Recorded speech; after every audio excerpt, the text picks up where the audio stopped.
Hi my lovely friends, followers and non followers, কেমন আছেন সবাই? আশা করব সবাই অনেক ভালো আছেন। আলহামদুলিল্লাহ আমিও ভালো আছি। বাহিরে যখন এরকম বৃষ্টি হয়, ওয়েদারটা এরকম থাকে, তখন মনে হয় একটু ভাজাভুজি খেতে। কি বলেন? আমার তো এমনই মনে হয়। অবশ্য আমার না, বাসার সবারই এরকম মনে হয়। তখন একটু কুড়মুড়ে ক্রাঞ্চি কিছু খেতে ইচ্ছে হয়।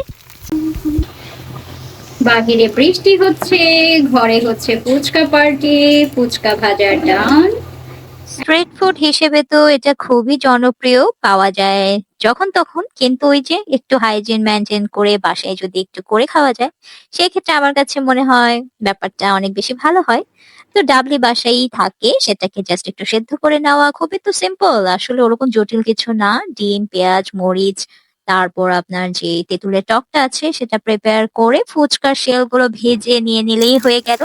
একদম রেডিমেডের কি দরকার, বাসাতেই তো এভাবে আমরা একটু কষ্ট করে প্রিপেয়ার করে নিতে পারি, এতে করে হাইজিনটাও মেনটেন হয় আর মন মতো খাওয়া যায়, তাই না?